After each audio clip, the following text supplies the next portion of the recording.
हम लाते हैं top news, आपके फेवरेट टॉक शोज और अनलिमिटेड एंटरटेनमेंट सिर्फ यूट्यूब पर। अगर आपने अभी तक हमारा चैनल सब्सक्राइब नहीं किया तो अभी सब्सक्राइब करें और बेल आइकॉन को क्लिक करके हमारी लेटेस्ट वीडियोस के बारे में अपडेट जानें। सब्सक्राइब कीजिए और हम आपको लिए चलेंगे आपकी फेवरेट वीडियो की तरफ। आज मौसम की अदा देख के याद आया, किस कदर जल्द बदल जाते हैं इंसान जाना। ये फिट किस पे आ रहा है आजकल? मियां साहब पे आ रहा है। मियां नवाज शरीफ साहब जब ऑफिस में थे प्राइम मिनिस्टर के, उनके सामने बनी थी जेआईटी। सारी दुनिया की जेआईटी आपने अपनी मर्जी के लोग बिठा लिए। व्हाट्सएप आपकी मर्जी से बने थे लोग, हमारी मर्जी से नहीं बने थे। आप याद करें, व्हाट्सएप कॉलों पे बने। आप थोड़ा सा याद करें डिफरेंसेस जो है परवेज रशीद साहब के और जो निसार साहब के क्या है, और ये खत्म हो सकते हैं या नहीं हो सकते? क्या डिफरेंसेस हैं? जो हुकूमत मिली पीटीआई को केपीके में, उसको आप किसके साथ उसके गेज कर रहे हैं, किसके साथ उसका कंपैरिजन कर रहे हैं? किसी सूबे के साथ कर रहे हैं? सूबे को छोड़ दें, ये तो बाद में करूंगा। तरक्की या ना तरक्की का फैसला कैसे कर रहे हैं? मैं कह रहा हूँ उन्होंने वहां पे कुछ किया ही नहीं। बिस्मिल्लाहिर्रहमानिर्रहीम। सेनेटर मुशाहिदुल्लाह साहब मेरे साथ मौजूद है और सवालात कुछ ऐसे हैं कि आइंदा आने वाले दिनों में हो सकता है कुछ फैसले मियां नवाज शरीफ साहब के बारे में आए या मरीम नवाज बीबी के बारे में आए। अगर कोई फैसले उनकी फेवर में जाते हैं तो तब क्या सिचुएशन होगी, अगर उनके खिलाफ जाते हैं फैसले, मियां नवाज शरीफ साहब के खिलाफ जाते हैं या मरीम बीबी के खिलाफ जाते हैं तो तब क्या सिचुएशन होगी। कुछ इसी किस्म के सवालात हैं जो इससे जुड़े हैं। मैं चाहता ही हूँ कि मुशाहिदुल्लाह साहब खुद उसके जवाब दे दें। आपका बहुत बहुत शुक्रिया, आप तशरीफ़ लाए मुशाहिदुल्लाह साहब। और आप माहौलियात के वज़ीर हैं आजकल, माहौल ठीक है? वैसे मैं माहौलियात का भी वज़ीर हूँ, लेकिन मैं वज़ीर मौसमियाती तब्दीली का हूँ। माहौलियात मेरा एक सेक्शन है। तो ताड़े आंदे ही तब मौसम ही तब्दील हो गए थे। मौसम तो जाहिर है, मौसम का काम ही तब्दील होना होता है ना। अच्छा। हाँ, मौसम यकसा एक जैसा थोड़ी रहता है। अच्छा। मौसम बिल्कुल तब्दील होता है और मौसम के साथ इंसान भी बाज़ औक़ात तब्दील हो जाते हैं। हाँ, वो है तो नजर आ रहा है मियां साहब तब्दील हुए नजर आ। आज मौसम की अदा देख के याद आया, किस कदर जल्द बदल जाते हैं इंसान जाना। ये परवीन शाकिर ने कहा। तो परवीन शाकिर ने कहा ये फिट किस पे आ रहा है आजकल? फिट मियां साहब पे आ रहा है। मियां साहब पे तो अपनी जगह पे खड़े हैं ना, अपने खूटे पे। नहीं, उनके कोई लोग आगे पीछे तो नहीं हो रहे? कौन सा है? लोग तो बढ़ रहे हैं उनके साथ। अच्छा। वो तो आवाज़ खल्क बन चुके हैं ना मियां नवाज शरीफ, तो उनके ऊपर तो ये सादिक नहीं आता। जहांगीर तरीन साहब बहुत से लोग लेके बैठे होते हैं रात को मुस्लिम लीग नून के अपने घर में। उनके भी बहुत सारे बैठे आते हैं, हम किसी उसका जिक्र ही नहीं करते। आप मिलते हैं उनसे? किन से? पीटीआई वालों से। पीटीआई वालों से क्या मिलने? जो आपके पास आते हैं मिल लेते हैं। मिलने में क्या रह जाए? क्या कहते हैं, सियाना है वापस? आता आना जाना लग रहा था, एक दरवाजा आने का एक है जाने का। हाँ। ठीक है, उससे कोई ख़ास फ़र्क भी नहीं पड़ता, ये मैं आपको बता दूं। फ़र्क इस बात से पड़ता है कि पाकिस्तान के अवाम आपके बारे में क्या सोच रहे हैं, पाकिस्तान के अवाम आपके पीछे हैं या नहीं है। जिसको कलेक्टिव विजडम कहा जाता है ना, इज्तमाही सोच, इज्तमाही दानिश, ये किसके साथ है? वो नवाज शरीफ के साथ है। जितने मर्जी केसेस बन जाएं, जितनी मर्जी सजाएं दे दी जाए, वो जो इज्तमाही दानिश है वो कभी गलती नहीं करती ना। मसला ये है, या तो फैसले हों तो इज्तमा उनसे दूर चला जाए, फिर इसका मतलब है फैसले दुरुस्त हैं।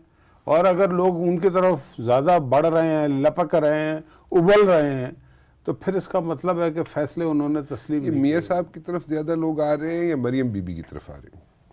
मरियम बीबी जो है मियां साहब की बेटी है, जाहिर है, ठीक है।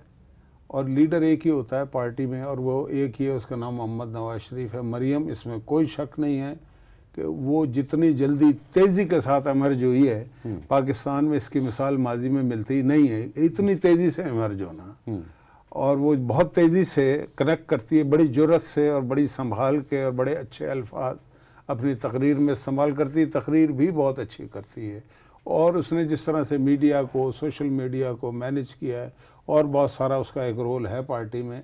सोशल मीडिया को तो इल्ज़ाम ये भी लगता है कि मरियम बीबी ने नेगेटिवली मैनेज भी किया है। नहीं, नेगेटिवली तो हम करते ही नहीं ना, हम तो पॉजिटिव पार्टी हैं। हमारे तो आज पार्टी के सदर से पूछा कि इमरान ने, उनका जी मैं जब तक अच्छी तरह से तस्दीक नहीं करूँगा, मैं कोई इमरान खान थोड़ी हूँ कि इधर कान में किसी ने कहा ठक मैंने मीडिया मैंने सुना, आज मैंने सुना मियां साहब की। तो हम तो मतलब जिम्मेदार लोग हैं ना, तो जिम्मेदार लोग नेगेटिवली इस्तेमाल ही नहीं करते किसी चीज़ को, इसलिए कि नेगेटिव के इस्तेमाल से लोग आपसे दूर होते हैं। हमारे लोग नजदीक इसीलिए हो रहे हैं। बहुत बड़ा बहुत रेगुलरली इल्ज़ाम लगता रहा है मरियम बीबी पे कि वो इंस्टीट्यूशंस के खिलाफ सोशल मीडिया पे मुहिम चलाती रही है। नहीं, इल्ज़ाम लगाने में क्या फ़र्क पड़ता है? इल्ज़ाम तो नवाज शरीफ पे भी बहुत सारे लग रहे हैं, जो करप्शन है फलाना है। कुछ 1 रुपए की करप्शन नहीं, इल्ज़ाम अब लगाए जाए तो इल्ज़ाम लगाने उन्होंने की। कौन सी करप्शन की? 1 रुपए की करप्शन। अब अगर करप्शन की होती तो अकामे पे क्यों फैसला हुआ? करप्शन के केस है ना, तो करप्शन पे कर देते हैं ना। सारी दुनिया की JIT आपने अपनी मर्जी के लोग बिठा लिए व्हाट्सएप नहीं, आपकी मर्जी से बने थे लोग, हमारी मर्जी से नहीं बने थे। आप याद करें, व्हाट्सएप कॉलों पे बने, आप थोड़ा सा याद करें जो JIT के मेंबर बने थे, बात की बात है। व्हाट्सएप कॉलों पे आप थोड़ा सा याद करें, उस वक्त मियां नवाज शरीफ साहब ऑफिस में थे, मियां नवाज शरीफ साहब प्राइम मिनिस्टर थे, JIT बनी थी, उन्होंने अपनी मर्जी से बनवाई थी। उन्होंने खुद कहा था मियां साहब ने कि बना दें JIT। हाँ, लेकिन जिस तरह से बनी उस तरह से तो नहीं कहा था। उस वक्त उन्होंने इतराज नहीं किया, जब कार्रवाई शुरू हुई उस वक्त मियां साहब ने इतराज किया। याद कीजिए, जब उन्होंने तहफ़्फ़ुज़ात का इजहार किया तो उस वक्त JIT अपने काम शुरू कर ये चुकी। नवाज शरीफ पाकिस्तान का वाहिद हुक्मरान है जिसने अपने आप को एहतसाब के लिए पेश किया है। लोग जो है ना, जो मतलब कि उनको वो जो इस्तिस्ना मिलता है उसके पीछे छुपते हैं। नवाज शरीफ नहीं छुपा, उसने कहा जिसने करना कर लो। क्यों कहा? उसे मालूम है उसने कोई ऐसा काम ही नहीं किया। अच्छा, बजाय इसके कि इंसाफ होता, आपने JIT पे चुन चुन के मुस्लिम लीग नून के और नवाज शरीफ के मुखालफिन को रखा। मैं वही बात कर रहा हूँ आपसे। मियां नवाज शरीफ साहब जब ऑफिस में थे प्राइम मिनिस्टर के, उनके सामने बनी थी JIT। उनके सामने गलत बनी थी ना, उस पर एतराज किया था। नहीं किया था, बाद में किया था। बाद में जब बनेगी तो तभी नहीं, जब बन गई थी और जब कार्रवाई शुरू हुई थी उस वक्त मियां साहब ने इतराज किया था। थोड़ा सा रिकॉर्ड देख लीजिए, देख लेना। चले उस वक्त भी किया, फर्ज करे। क्यों किया? कि वो बैठ के वो उस वक्त उनके हक में चीजें नहीं आ रही, नहीं हक में नहीं आ रही, हक का मसला नहीं है। पहली बात तो ये है कि जिन लोगों को किया गया उनके बारे में बताया गया कि इनकी ये किस फैमिली से। वेरी फर्स्ट प्लेस एक्सेप्ट क्यों किए? फिर वो एक्सेप्ट तो इसलिए की कि उन्होंने बना ली और वो किसी चीज में इन्वॉल्व नहीं थे, और वक्त ने ये साबित कर दिया कि वो किसी चीज में इन्वॉल्व नहीं थे, इसलिए एक्सेप्ट की ना।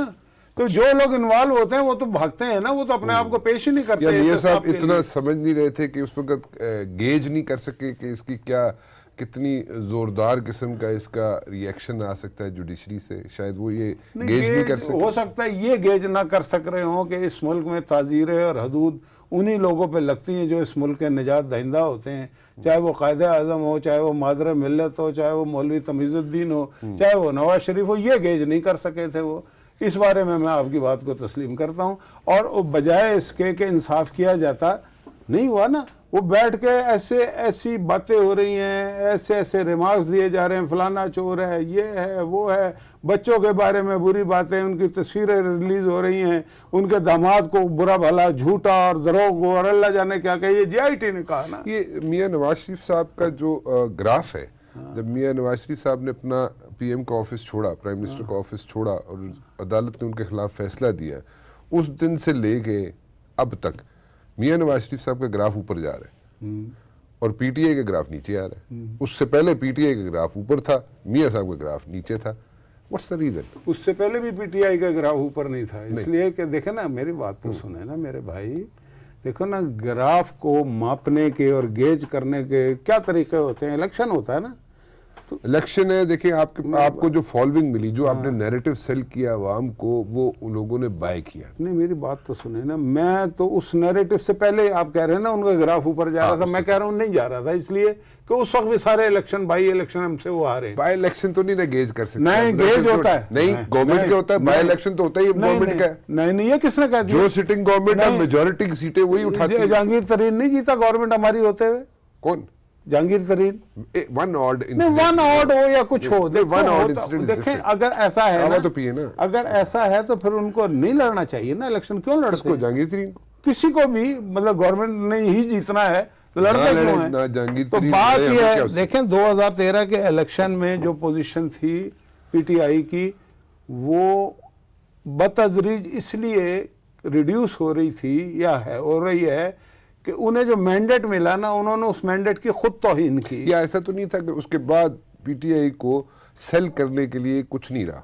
नहीं, सेल करने के लिए बहुत कुछ था, किया नहीं ना उन्होंने सेल करने के लिए। मियां नवाज शरीफ साहब ने जो नैरेटिव पेश किया अवाम को, ठीक है, वो लोगों ने बाय किया आफ्टर द फैसला। इसलिए कि मैं तो इनकी बात कर रहा हूँ ना, इनके पास सेल करने को क्या था? कि ये मियां नवाज शरीफ को बेच रहे थे ना कि मियां नवाज शरीफ जनाब गलत कर रहे हैं, मियां नवाज शरीफ करप्शन कर रहे हैं। की बात है ना, नहीं, जब मियां नवाज शरीफ साहब ऑफिस में थे तो उस वक्त यही पीटीआई बेच रही थी ना कि वो गलत है, वो करप्ट है, वो ये है, वो है। ये मैंडेट नहीं था ना, ये मैंडेट नहीं था ना, पीटीआई यही करना चाह रही थी, पीटीआई गलत कर रही थी, इसीलिए नुकसान हुआ। उसके बाद वही कह रहे हो ना, उसके बाद फिर उनको वो नहीं कर सकते ना। भाई मेरी बात तो सुन ले कि केपीके में उनको हुकूमत दी, उनको मैंडेट मिला। मैंडेट क्या होता है? जो आपने मंशूर में लिखा हुआ है। मैंडेट ये होता है कि आप 4.5 साल जेल से करके गुजार दें, धरने करके गुजारे, और नवाज शरीफ साहब जो हुकूमत मिली पीटीआई को केपीके में, उसको आप किसके साथ उसके गेज कर रहे हैं, किसके साथ उसका कंपैरिजन कर रहे हैं? किसी सूबे के साथ कर रहे हैं? सूबे को छोड़ दें, ये तो बात करूंगा ना, तरक्की है ना तरक्की का फैसला कैसे कर रहे हैं? मैं कह रहा हूं उन्होंने वहां पे कुछ किया ही नहीं ना। ओके, नहीं किया उन्होंने, वो पत्थर के दौर में पहुंचा दिया। ओके, सब कुछ कर तो मंशूर में क्या लिखा हुआ था? कंपैरिजन किसके साथ कर रहे हैं आप? वो भाई कंपेयर जो आपका अपोनेंट होता है उसी से करेंगे ना। क्या आप पंजाब से कंपैरिजन? बात मैं तो और बात कर रहा हूँ ना, पंजाब से नहीं कर रहा हूँ ना किसी और। मैं ये कह रहा हूँ पहले यहाँ पे रुक जाए ना। अच्छा, रुक गए, पंजाब पे बाद में बात करेंगे। नहीं मैं कंपैरिजन पूछ रहा हूँ ना। मेरी बात तो देखा ना, आपकी सुन ली ना, मेरी बात तो सुने ना। उन्हें इस बात का मैंडेट मिला कि आप केपीके के लोगों के मसाइल को हल करें जो आपने मंशूर में दिए हैं कि हम ये करेंगे। आपने नहीं किया ना, आपने 4.5 साल जलसे कर करके गुजार दी। ये मैंडेट था क्या आपको कि जब हम आपको वोट देंगे तो आप जलसे करेंगे और नवाज शरीफ को गाली बकेंगे? और तो कुछ नहीं किया ना। कौन सी तरक्की की, कौन सी डेवलपमेंट की, कौन से स्कूल बनाए, कौन सी यूनिवर्सिटियां बनाई, कौन सी बिजली? आपने कहा था जी हम इतने 1000 मेगावाट बनाएंगे, 1 मेगावाट नहीं बना सके, झूठ बोलते रहे। वो कहते हैं जी that everything is linked with the federal government. जब वो फेडरल गवर्नमेंट के साथ जब हम जो सूबाई हुकूमत है वो मरकजी हुकूमत की जनाब वो उसकी तरफ देखती रहती है, क्योंकि वहां से कोई ना कोई इजाजतनामे आएंगे तो फिर आगे से सूबाई हुकूमत काम कर सकती है। सब पता है। आप ये जो बात कर रहे हैं ना, ये बात करने से पहले जब हमारी सिर्फ पंजाब में हुकूमत थी, फेडरल लेवल पे नहीं थी, तो क्या कहते थे कि जी 18th अमेंडमेंट के बाद अब तो हर सूबे को इख्तियार है, तो ये क्यों नहीं बनाते? उस वक्त तो ये कहते थे। जब हमारी फेडरल में आई तो कहते हैं जी ये नहीं करने। बात ये नहीं है। आफ्टर 18th अमेंडमेंट ये आजाद हैं बनाने के। इन्होंने काम बनाएंगे। अभी तक झूठ बोले जा रहे हैं हमने इतने बना लिए, 1 मेगावाट नहीं बनाया। अब बात यह है कि कंपैरिजन आप पंजाब से कर लें, फेडरल लेवल पे कर लें, जहां मर्जी से कर लें। क्यों नहीं कर सकते? केपीके का कंपैरिजन पंजाब से नहीं किया जा सकता। फिर किससे करेंगे? सूबे देख लेना, पंजाब बड़ा सूबा, केपीके छोटा सूबा, कैसे कंपैरिजन करेंगे? मैं बताता हूं कैसे करेंगे। बताएं। एनएफसी अवार्ड जो होता है उसमें आपका जो हिस्सा है डेवलपमेंट का, पंजाब का भी जो फार्मूला बना हुआ है वही केपीके का सेम है। अच्छा, जितने पैसे पंजाब को मिलते हैं उतने ही केपीके को मिलते हैं। कैसे हो सकता है ये? भाई जितने अफराद हैं आपके उस लिहाज से ही है ना। अच्छा, जितना एरिया है, तो एनएफसी में जो ये फार्मूला बना हुआ है ये चारों सूबों की मंजूरी से बना हुआ है। और अब भी जब एनएफसी की मीटिंग होती है, के चीफ मिनिस्टर बैठे हुए होते हैं और उन्होंने कभी एतराज नहीं किया कि हमें कम पैसे मिल रहे हैं या ज्यादा मिल रहे हैं किसी को। तो अब अगर आपको पूरे पैसे सिंध को भी मिलते हैं, केपीके को भी मिलते हैं, पंजाब को भी मिलते हैं, पंजाब में लगते हैं, आप खा जाते हैं। यह है असल मसला। करप्शन आप करते हैं, दूसरे को कहते हैं करप्ट है, करप्ट है, करप्ट है, ताकि आपकी करप्शन की तरफ कोई तवज्जो। क्या किए इन्होंने?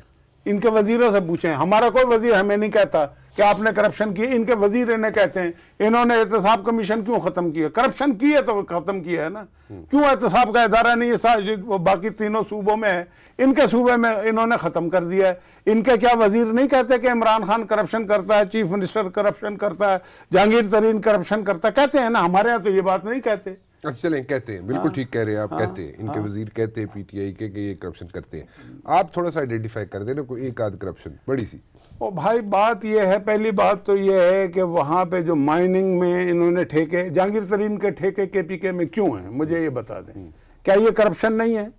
क्या ये इंटेलेक्चुअल डिसऑनेस्टी नहीं है कि आपका उस सूबे से ताल्लुक नहीं है, उसका सारा बिजनेस आपने अपने हाथ में रखा हुआ? किस लिए रखा हुआ? इसलिए कि आप हेलीकॉप्टर देते हैं इमरान खान को, आप उसको पैसे लगाते हैं, आप उसके और दीगर मामला जो हैं उनमें खर्चा करते हैं। ये तो सिंपल बात है ना। हेलीकॉप्टर नहीं देते, जहाज देते हैं। चलो जी, हेलीकॉप्टर भी देते हैं, जहाज भी देते हैं, दोनों चीजें देते हैं। हाँ, दोनों चीजें देते हैं। तो भाई बात ये मुझे बताए ना कि अगर पीर साबिर शाह उठ के यहाँ पे पंजाब में सारे ठेके ले ले तो इसका मतलब गलत हो रहा है ना।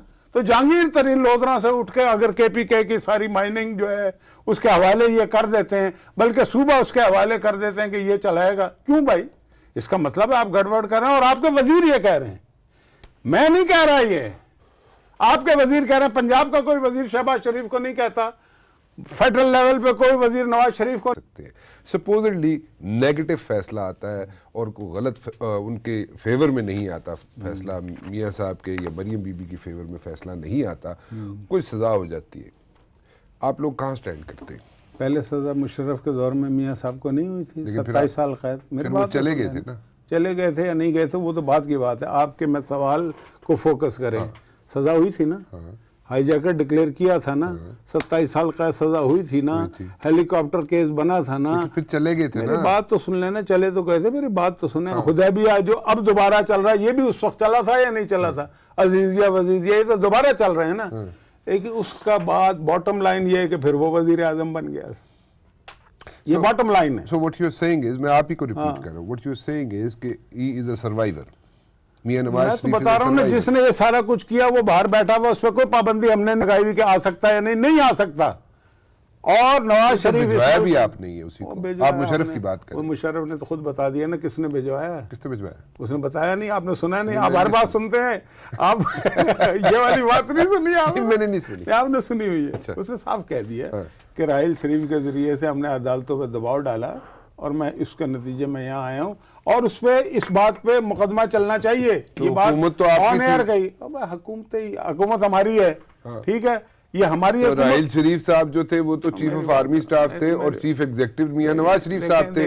राहिल शरीफ साहब तो according to the constitution report करते हैं चीफ एग्जीक्यूटिव को, यानी कि मियां नवाज शरीफ साहब को। मैं तो ये कह रहा हूँ कि ये परवेज मुशर्रफ ने कहा है ना, आप इस पे मेरे से बहस ना करें, ये मुशर्रफ से बहस करें कि तूने ये कैसे कहा है। छोड़े, मैं उस पे क्या पूछोगे? हुकूमत है आपकी, हुकूमत आपकी थी, बिल्कुल हुकूमत अगर हमारी है। ये कहता है कि chief of army staff report करता है चीफ एग्जीक्यूटिव को, यानी कि वजीर आजम को। मेरी बात तो सुने ना, ये जो कुछ नवाज शरीफ के खिलाफ हुआ ये किसकी हुकूमत में हुआ? आप ही की हुकूमत, अभी भी आपकी हुकूमत, ठीक है। तो ये अभी भी हुकूमत तो आप ही मेरी, हाँ, तो हमने खुद किया क्या नवाज शरीफ के खिलाफ? अच्छा, क्यों हुआ ये सब कुछ? ये आपको पता है ना क्यों हुआ? नहीं, मुझे नहीं पता। नहीं, आपको नहीं पता तो फिर और किसे पता होगा भाई? आप बड़े सीनियर एंकर, आपने वजीर आजम नवाज शरीफ साहब अंदर के आदमी है, सवाल तो सुन, आप सीनियर आदमी है, सवाल तो सुन लीजिए। आप मेरे बड़े हैं, मैं आपसे सवाल सिर्फ ये कर रहा हूँ कि सवाल ये है कि देखें, मियां नवाज शरीफ साहब ने अपॉइंट किया चीफ ऑफ आर्मी स्टाफ को, चीफ ऑफ एयर स्टाफ को, चीफ ऑफ नेवल स्टाफ, ऐसे ही हुआ ना? इस दौर की बात कर रहा हूँ, अपनी मर्जी से किया ना, किसी ने ये तो नहीं कहा कि नहीं इसको कर रहे, तो उन्होंने कहा नहीं ऐसे नहीं तो वैसे नहीं। उनका राइट था, आइन ने इजाजत दी थी कि जिसको मर्जी को बनाए, चीफ ऑफ आर्मी स्टाफ या एयर स्टाफ या नेवल स्टाफ, उन्होंने बनाया, किसी ने कोई जबरदस्ती तो नहीं की ना मियाँ साहब पे। फिर क्या, अगर आप आज इल्जाम इनडायरेक्टली लगाने की कोशिश कर रहे हैं? मैं कोई इल्जाम नहीं लगा रहे हैं, मैं तो ये कह रहा हूं, आप मिलिट्री एस्टेब्लिशमेंट पे इनडायरेक्टली इल्जाम लगा रहे हैं। मेरी बात अगर आप लगा रहे हैं तो फिर बताइए कि उसमें उस बंदे का क्या कसूर है जिसको आपने खुद लगाया? बात यह है कि हमने खुद लगाया था, मुशर्रफ को भी तो खुद ही लगाया तो फिर हमेशा आपकी प्रॉब्लम होते है फौज वालों से, क्यों? ना, हमारी कोई प्रॉब्लम नहीं होती। बात यह है कि जिसको इख्तियार लगाने का उसको हटाने का भी तो है ना।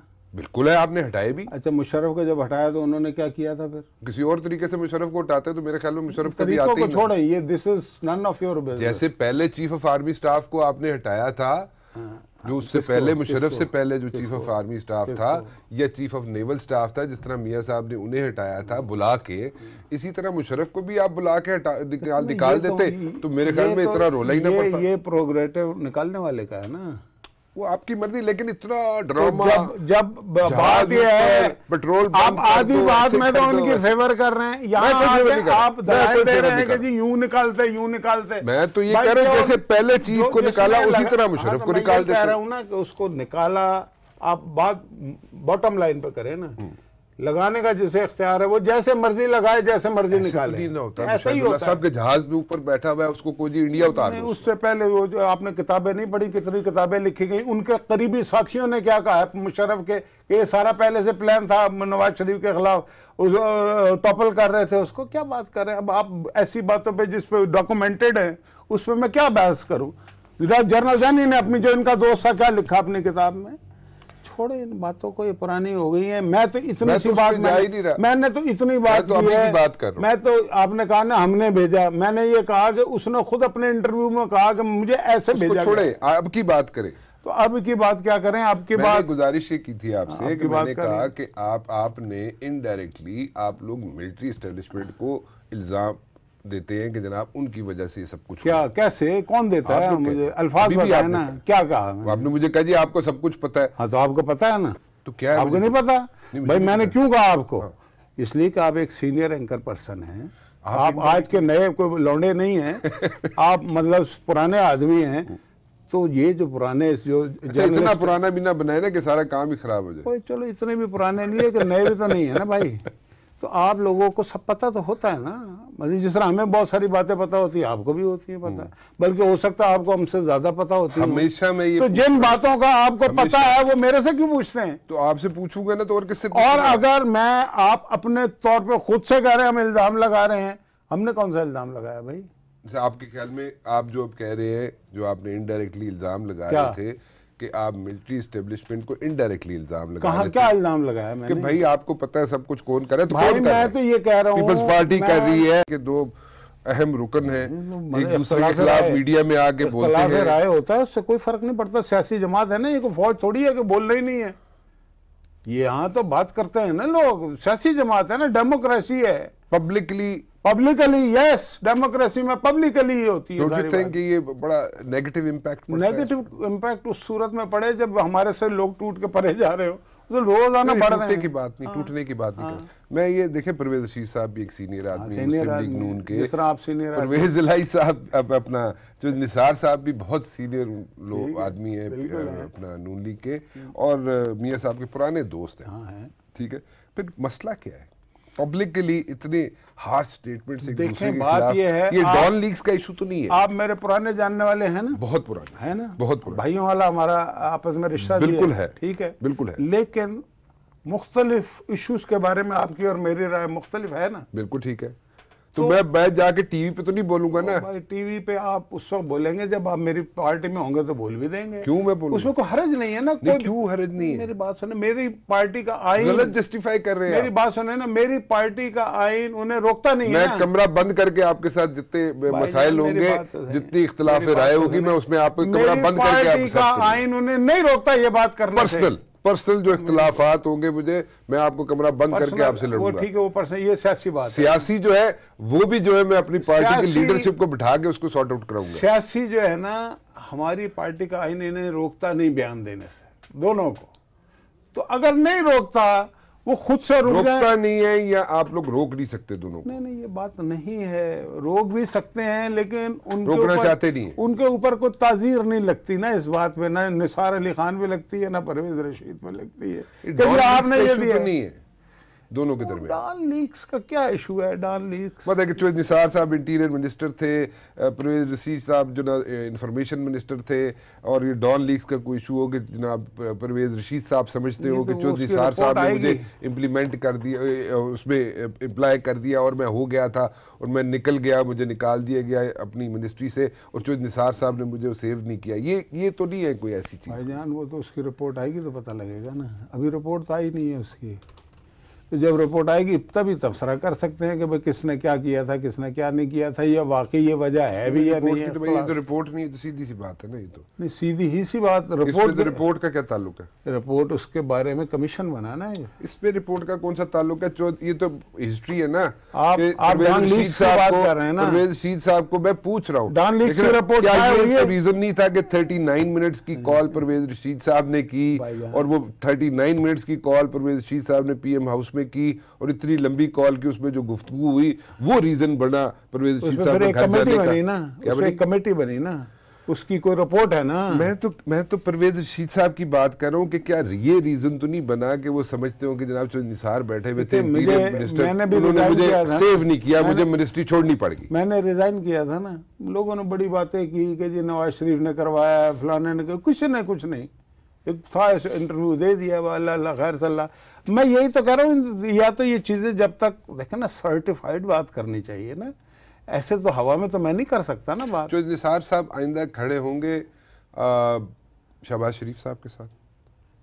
भाई वो पार्टी के साथ है, अभी वो नवाज शरीफ के साथ भी खड़े हैं। उन्होंने लास्ट जो प्रेस कॉन्फ्रेंस की क्या कहा उसमें कि जी मेरा लीडर नवाज शरीफ है, मैं नवाज शरीफ के साथ हूं, मैं सोच भी नहीं सकता मुस्लिम लीग नून को छोड़ूं। तो वो नवाज शरीफ के साथ भी खड़े हैं, शहबाज शरीफ के साथ भी खड़े हैं। छोड़ने की तो मैं तो बात भाई शहबाज शरीफ जो है वो हमारी पार्टी का कायम मकाम सदर है, सदर भी बन जाएगा, लेकिन है कारकुन नवाज शरीफ का। तो वो तो शहबाज शरीफ साहब के आने से क्या ऐसा होगा कि जो हॉस्टाइल एटीट्यूड है टुवर्ड्स द इंस्टीट्यूशंस मियां नवाज शरीफ साहब का, क्या मतलब नहीं है, कोई हॉस्टाइल नहीं है।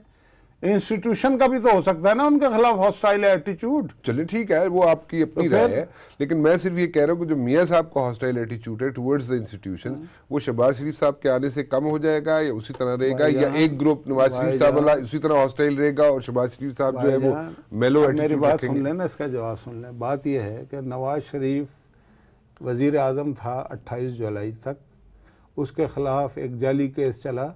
कौन सा जाली केस? पनामा का। वो जाली था? जाली था इसलिए कि 456 अफराद के नाम थे, नवाज शरीफ का नहीं था उसमें नाम। हाँ, नवाज शरीफ साहब का नहीं था, तो ठीक फिर पनामा ही चला ना। लेकिन आपने फिर मनी ट्रेल क्यों नहीं दिया? ओ यार, मनी ट्रेल दिया या नहीं दिया इसको छोड़े, उन्होंने सजा नहीं दी, उसमें बात खत्म हो गई। मेरी देखना एक सिंपल सा सवाल है, नहीं पहले मेरी जवाब तो होने देना। आप जवाब जरूर दीजिए। हाँ, आप बिल्कुल, मैं सिर्फ ये कह रहा हूँ मनी ट्रेल पनामा में आप बिल्कुल दुरुस्त फरमा रहे हैं कि पनामा में मियां नवाज शरीफ साहब का नाम नहीं था। फिर मनी ट्रेल किस बात की दे? बट गुजारिश तो सुन लेना, थोड़े सा आते होला रखो ना। मतलब ये है कि अगर मांग रही है अदालत साल 1.5 साल से कि जनाब आप सिर्फ मनी ट्रेल दे दे, तो क्यों नहीं दी? अगर नहीं दी तो वो ये कह देते इन्होंने मनी ट्रेल नहीं दी, लिहाजा हम ये सजा दे रहे हैं। सजा क्यों नहीं दी? इसलिए कि वो इस नतीजे में हमने बहुत कुछ जमा कराया, वहाँ पे मनी ट्रेल भी जमा कराई है, कराई है, सब कुछ जमा कराया। लेकिन मेरी बात सुने, उस पर सजा नहीं देने का मतलब ये है कि अदालत इस नतीजे पे पहुंची है कि कोई करप्शन नहीं हुई, लिहाजा अकामा निकालो। क्या जरूरत है अकामा? मर्जी भाई, आधे पाकिस्तान के पास अकामा है, उसमें क्या? नवाज शरीफ इतने बड़े आदमी है, उनको अकामे की जरूरत है? लेकिन उन्होंने डिक्लेयर किया ना उसको। कहाँ डिक्लेयर किया हुआ अकामा?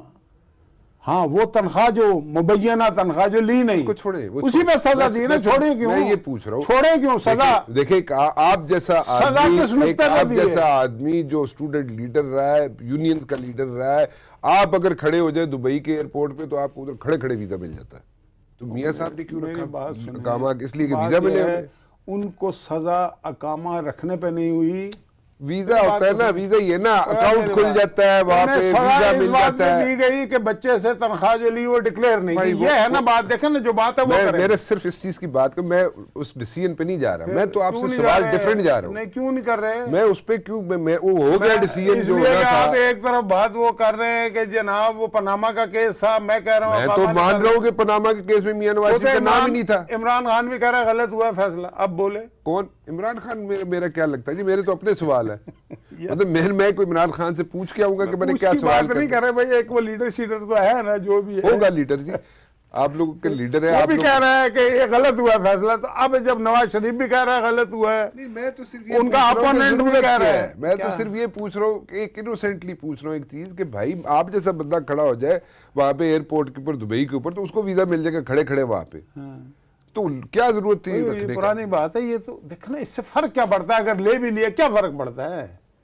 ये बड़े आदमी, करोड़ों लोगों ने उसे वोट दिया है, आप कह रहे हैं जी तनख्वाह क्यों नहीं ली? कितने % लोगों ने वोट दिया था? जितने लोगों ने वोट डाले हैं ना, उसकी गालिब अक्सरियत ने दिया वोट। ठीक है, लेकिन कितने लोग छोड़े, जितने लोग डालेंगे जाके वोट, 1.5 करोड़, 2 करोड़, वही देखा जाएगा ना। 1.5 करोड़, 2 करोड़, बिल्कुल यही है ना। हाँ। तो कितनी अवाम रहती है यहाँ पे? 22 करोड़, 20 करोड़। जितने वोट होंगे उसका परसेंटेज से ही आएगा ना।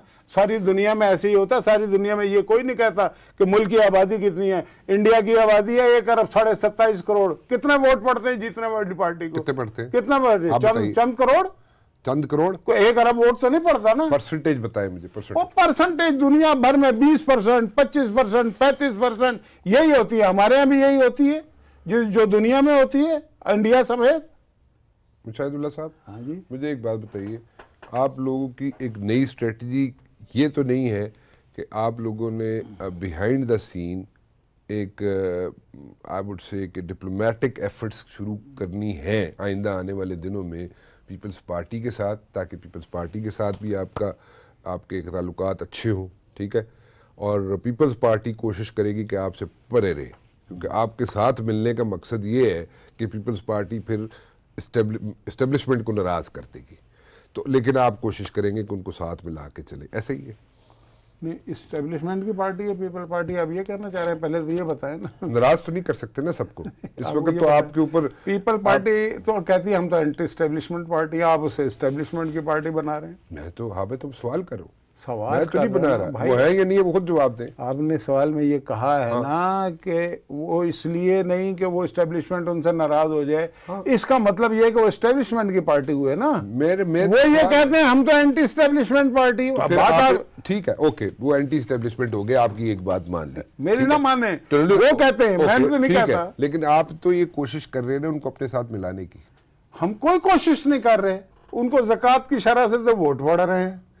1,15,000 हमें पड़ते हैं, 3,000 उन्हें पड़ते हैं, ये 2.5% बनती है, ज़कात भी 2.5% होती है, समझ गए? उन्हें हम मिलाने की कोशिश करेंगे। लीडर उनका इतना बहादुर है कि वो कहता है मैं ईंट से ईंट भेजा दूंगा, उसके बाद दुम दबा के भाग जाता है, वापस भी आ जाता है, 1.5 साल बाद आता है, 1.5 साल भागा रहता है वो। जब तक मामला नहीं करता उस वक्त तक आता नहीं है। हम उसे मिलाने की कोशिश करेंगे। जिसको एक तरफ अभी आपने फरमाया कि एस्टेब्लिशमेंट, आप लोग नाम लेते हुए क्यों इतने घबराते? मुझे, मैं नहीं घबराता, मुझे क्या घबराहट है? वो मुशाहिदुल्लाह जो जिसने जहाँ पे मार्शल लॉ लगता है पाकिस्तान के अंदर, और जनाब मुशर्रफ टेक ओवर करते हैं, और आप जनाब एक मुशाहिदुल्लाह, वाहिद मुशाहिदुल्लाह, वो खड़ा होता है उधर जनाब, मार खा रहा होता है कराची की सड़कों पे।